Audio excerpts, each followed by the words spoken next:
औसी खान्थे म भन्दै त भन्दै मौसमले हिउँ खोजेको छ भन्दै माथि डाँडामा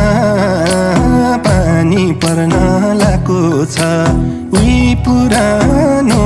दिनको झल्को आएको छ माथि डाँडामा पानी पर्न लागेको छ उही पुरानो दिनको झल्को आएको छ उही पुरानो